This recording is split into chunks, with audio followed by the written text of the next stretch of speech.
بسم اللہ الرحمن الرحیم، شروع اللہ کے نام سے جو بڑا مہربان اور نہایت رحم والا ہے۔ حضرت جویریہ کی آپ صلی اللہ علیہ وآلہ وسلم سے شادی کا عجیب و غریب واقعہ۔ حضرت عائشہ فرماتی ہیں کہ کفار کے سردار کی بیٹی جویریہ جو کہ لونڈی بنا لی گئی تھی، وہ جب حضور پاک صلی اللہ علیہ وآلہ وسلم کے پاس مدد مانگنے آئی تو اس کا حسن و جمال دیکھ کر میں اس سے حسد کرنے لگی، کیونکہ وہ کسی اور صحابی کی لونڈی بن چکی تھی، اس لیے حضور پاک صلی اللہ علیہ وآلہ وسلم کی شادی اس سے نہ ہو سکتی تھی۔ لیکن لشکر میں خبر پھیل چکی تھی کہ محمد صلی اللہ علیہ وآلہ وسلم نے جویریہ سے شادی کر لی ہے۔ بعثت سے 2 سال پہلے حارث بن ابی زرار کے ہاں ایک بیٹی نے جنم لیا۔ باپ نے اس کا نام برا رکھا۔ بچی چند آفتاب اور چند ماہتاب تھی، جو ایک بار دیکھ لیتا پھر چہرے سے نظر نہ ہٹاتا، لہٰذا اس کی پرورش بڑے ناز و نم میں ہوئی بنی۔ سردار کی یہ بیٹی جوں جوں بڑی ہو رہی تھی، اس کے حسن و جمال خوبصورتی میں نکھار آتا جا رہا تھا۔ باپ بھی اس کی ہر خواہش کو مقدم رکھتا تھا، وہ جو کہتی اسے پورا کرتا تھا۔ وقت بڑی تیزی سے بلوغت کی سرحدوں کے قریب لے جا رہا تھا، اب وہ اس قابل ہے کہ اس کی شادی کر دی جائے۔ بیوی نے ایک دن بات چھیڑی، مجھے احساس ہے میاں بیوی بیٹھے یہ باتیں کر رہے تھے، اسی اثنا میں صفوان آ گیا جو اس کے اپنے قبیلے کا ہی ایک مشہور شخص تھا۔ کیا باتیں ہو رہی ہیں؟ اس نے بیٹھے ہوئے پوچھا۔ ورا کی شادی کے بارے میں سوچ رہے ہیں، حارث بن ابی زرار نے کہا۔ اس میں سوچنے کی کیا بات، میں اپنے لڑکے مصافہ کے لیے آیا ہوں، صفوان نے کہا۔ تو دونوں میاں بیوی ایک دوسرے کی طرف دیکھ کر مسکرائے، جیسے انہوں نے صفوان کی اس تجویز کو پسند کیا ہے، اور پھر رشتہ طے ہو گیا۔ جلد ہی مصافہ اور برہ کی آپس میں شادی ہو گئی۔ مصافہ اور برہ بڑی خوشگوار زندگی بسر کر رہے تھے۔ ایک دن برہ اپنی خوابگاہ میں آرام کر رہی تھی، چاند آسمان کی پہنائیوں میں محو خرام تھا، ہر سو خاموشی تھی۔ عالم خواب میں کیا دیکھتی ہے کہ یثرب کی طرف سے چاند چلتا آ رہا ہے، یہاں تک کہ وہ میری آغوش میں اتر آیا ہے۔ خواب دیکھنے کے بعد فوراً آنکھ کھل گئی اور اس پر غور کرنے لگی، اس کی کیا تعبیر ہو سکتی ہے؟ آپ سوچنے لگی، اور پھر ان کے کانوں میں قبیلے کے کئی لوگوں کی آوازیں گونجنے لگی۔ محمد بن عبداللہ صلی اللہ علیہ وآلہ وسلم کا دین روز افزا پھیلتا جا رہا ہے، جو ایک بار حلقہ اسلام میں داخل ہو جاتا ہے پھر اس پر مرتے دم تک قائم رہتا ہے۔ حضور پاک صلی اللہ علیہ وآلہ وسلم کے غلاموں اور عاشقوں کی مثل دنیا میں کہیں نہیں ملتی۔ اور پھر انہوں نے خود ہی خواب کی تعبیر لی اور مسکرا دی۔ صبح جب وہ اٹھی تو انہوں نے رات کے خواب کا کسی سے ذکر نہیں کیا۔ چہرے پر عجیب طرح کی بشاشت تھی جو اس سے قبل کبھی دیکھنے میں نہیں آئی تھی۔ مصافہ نے اس غیر معمولی بشاشت کی وجہ بھی دریافت کی، لیکن انہوں نے کوئی جواب نہ دیا۔ حارث بن ابی زرار اور مصافہ اسلام کے سخت مخالف تھے، ان کو اسلام کا پھیلنا ایک آنکھ نہ بھاتا تھا، لہٰذا حارث بن ابی زرار نے مدینہ پر یلغار کی نیت سے تیاریاں شروع کر دیں۔ 2 شعبان 5 ہجری کو اسلامی لشکر بنی مستلق کی طرف سے روانہ ہوا، جو مدینہ منورہ سے 9 منزل پر تھا۔ اس لشکر میں 1000 مجاہدین تھے۔ مجاہدین کا جھنڈا حضرت صدیق اکبر اور انصار کا علم حضرت سعد بن عبیدہ رضی اللہ تعالی عنہ کو عطا فرمایا گیا۔ اس غزوہ میں حضور پاک صلی اللہ علیہ وآلہ وسلم کی ہمراہ امہات المومنین حضرت عائشہ رضی اللہ تعالی عنہ اور حضرت ام سلمہ رضی اللہ تعالی عنہ بھی تھیں۔ ادھر حارث بن ابی زرار کو بھی اطلاع مل گئی تھی کہ اسلامی لشکر چل پڑا ہے، اور یہ بھی پتہ چل گیا تھا کہ اس کا جاسوس قتل کر دیا گیا ہے۔ جیسے اس نے حضور پاک صلی اللہ علیہ وآلہ وسلم کی خبر لانے کے لیے بھیجا تھا، وہ لوگ جو اسلام دشمنی سے مغلوب ہو کر حارث بن ابی زرار کے پاس جمع ہوئے تھے، انہوں نے جب دیکھا کہ مسلمان ان کے سر پر پہنچ گئے ہیں تو انہوں نے راہ فرار اختیار کی۔ حارث نے بھی اسی میں عافیت سمجھی کہ بھاگ جائے، لیکن باقی اہل قبیلہ نے صف بندی کر لی اور مسلمانوں پر تیر برسانے شروع کر دے۔ تھوڑی ہی دیر میں مشرکین کے کس بل سے نکل گئے، ان کے 10 لوگ جنگ میں مارے گئے، جس میں مصافہ بن صفوان برہ کا خاوند بھی شامل تھا۔ مسلمانوں میں سے صرف ایک سبابہ حضرت ہشام بن صباحہ رضی اللہ تعالی عنہ شہادت کے عہدے پر فائز ہوئے۔ اس غزوہ میں جو تاریخ میں غزوہ بنی مستلق مشہور ہے، 2000 اونٹ، 5000 بکریاں مال غنیمت بھی ملی اور 200 گھروں کے 600 مرد، عورتیں اور بچے اسیر ہوئے، جن میں رئیس قبیلہ کی بیٹی برہ بھی شامل تھی۔ مال غنیمت کو مجاہدین میں بانٹ دیا گیا اور قیدیوں کو لوگوں میں تقسیم کر دیا گیا۔ برہ بنت حارث رضی اللہ تعالی عنہ حضرت ثابت بن قیس بن شمس رضی اللہ تعالی عنہ اور ان کے چچا زاد بھائی کے حصے میں آئیں۔ میں آپ کی مکاتبہ بننے کے لیے تیار ہوں۔ برہ بنت حارث نے حضرت ثابت بن قیس انصاری رضی اللہ تعالی عنہ سے کہا، ٹھیک ہے، آپ مجھے 9 اقیہ سونا دے دیں، میں آپ کو آزاد کر دوں گا۔ وہ سوچنے لگی، مجھے لوگوں سے مکاتب کی رقم مانگ کر ادا کر دینی چاہیے۔ مجھے سب سے پہلے رحمت مجسم صلی اللہ علیہ وآلہ وسلم کے در اقدس پر دستک دینا چاہیے، جہاں سے کبھی کوئی نامراد نہیں لوٹا۔ حضور پاک صلی اللہ علیہ وآلہ وسلم اس وقت کہاں ملیں گے؟ برہ بنت حارث نے حضرت ثابت بن قیس رضی اللہ تعالی عنہ سے دریافت کیا۔ حارث بن ابی ذرار جو غزوہ بنی مستلق کے قریب بھاگ گیا تھا، اسے جب پتہ چلا کہ اس کی بیٹی حارث بن ابی ذرار جو غزوہ بنی مستلق کے وقت بھاگ گیا تھا، اسے جب پتہ چلا کہ اس کی بیٹی کو کنیز بنا کر لے گئے ہیں، تو اپنی بیٹی کے فدیہ میں چند اونٹ لے کر مدینے کی طرف چل پڑا۔ جب وہ اونٹ لے کر چلا تھا تو ان میں سے 2 اونٹ اسے بہت پسند تھے، لہٰذا وہ اس نے وادی عقیق کی گھاٹیوں میں سے ایک گھاٹی میں چھپا دیے اور باقی اونٹ لے کر حضور پاک صلی اللہ علیہ وآلہ وسلم کی خدمت اقدس میں پہنچا۔ جب وہ مدینہ منورہ پہنچا تو اس سے پہلے ان کی بیٹی رحمت العالمین صلی اللہ علیہ وآلہ وسلم سے مدد کی درخواست کر چکی تھی۔ آپ باہر تشریف لائے تو حارث بن ابی ذرار نے عرض کی، میری بیٹی کنیز نہیں بن سکتی، میری شان اس سے بالاتر ہے، میں اپنے قبیلے کا سردار اور رئیس عرب ہوں، آپ اس کو آزاد کر دیں اور فدیہ لے لیں۔ وہ 2 اونٹ کہاں ہیں جو تم نے راستے میں چھپائے تھے؟ رسول پاک صلی اللہ علیہ وآلہ وسلم نے دریافت فرمایا اور اس گھاٹی کا نام بھی بتا دیا جہاں انہیں چھپایا تھا۔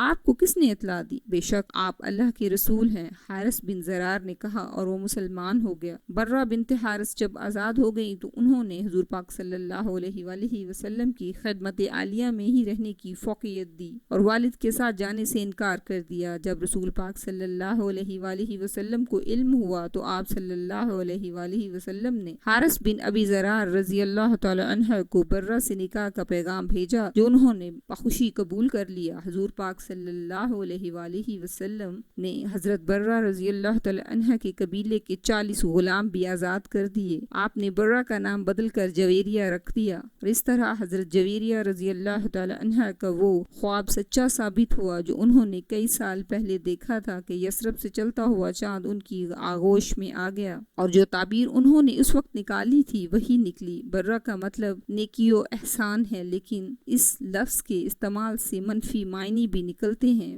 بقول حضرت برہ بن عازب رضی اللہ تعالی عنہ، حضور پاک صلی اللہ علیہ وآلہ وسلم اس نام کو مکروہ جانتے تھے اور اسی بنا پر برہ کا نام بدل کر جویریہ رضی اللہ تعالی عنہ رکھ دیا گیا۔ جب لوگوں کو علم ہوا کہ آقا نامدار صلی اللہ علیہ وآلہ وسلم نے حضرت جویریہ بنت حارث رضی اللہ تعالی عنہ سے شادی کر لی تو لوگ بولے، کیا رسول اللہ صلی اللہ علیہ وآلہ وسلم کے سسرال والے غلام بنائے جائیں؟ ہرگز نہیں، یہ محبت کی منافی ہے۔ حضرت عائشہ صدیقہ رضی اللہ تعالی عنہ فرماتی ہیں، میں نے کسی عورت کو جویریہ رضی اللہ تعالی عنہ سے بڑھ کر اپنی قوم کے حق میں مبارک نہیں دیکھا۔ اس کے سبب بنو مستلق کے تمام گھرانے آزاد کر دیے گئے۔ ام المومنین حضرت جویریہ بنت حارث رضی اللہ تعالی عنہ کے تمام بہن بھائی والد دولت اسلام سے مالا مال ہو گئے۔ حضرت جویریہ رضی اللہ تعالی عنہ کے لیے مسجد نبوی کے قریب ہی امہات المومنین کے دوسرے حجرات سے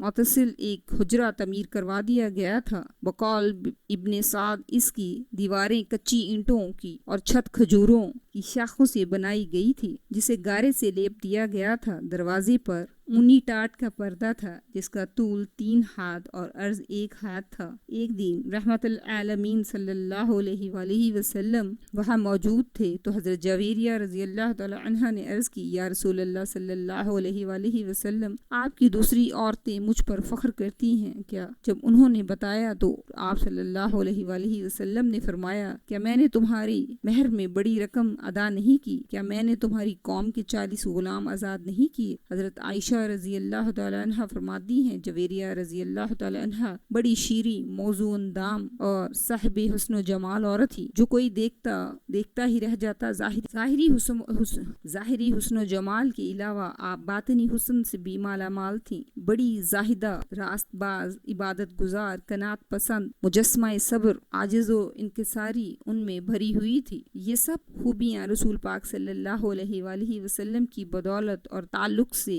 نکھر کر سامنے آئی تھی۔ حبیب اللہ صلی اللہ علیہ وآلہ وسلم نماز فجر کے بعد سیدھے حضرت جویریہ رضی اللہ تعالی عنہ کے پاس تشریف لائے تو اس وقت وہ اپنے مصلی پر بیٹھی مشغول عبادت تھی۔ نور مجسم صلی اللہ علیہ وآلہ وسلم چاشت کے وقت ان کے پاس تشریف لائے تو ان کو مصلی پر بیٹھے پایا تو فرمایا، جب سے باہر گیا ہوں اس وقت سے تم اسی جگہ یوں ہی بیٹھی ہو؟ عرض کی، جی رسول اللہ صلی اللہ علیہ وآلہ وسلم۔ حضرت سید جویریہ بنت حارث رضی اللہ تعالی عنہ روحانی بالیدگی اور تزکیہ نفس کی خاطر نفلی روزے کا اہتمام کرتی تھی، خاص طور پر جمعہ مبارک کو روزہ رکھتی تھی۔ ایک مرتبہ جمعہ المبارک کو حضور پاک صلی اللہ علیہ وآلہ وسلم ان کے پاس تشریف لائے تو ان کا روزہ تھا۔ پوچھا، گزشتہ کل روزہ رکھا تھا؟ نہیں یا رسول اللہ صلی اللہ علیہ وآلہ وسلم۔ انہوں نے جواب دیا کہ آنے والے کل کو روزہ رکھنے کا ارادہ ہے؟ رسول پاک صلی اللہ علیہ وسلم نے دریافت کیا، جی نہیں۔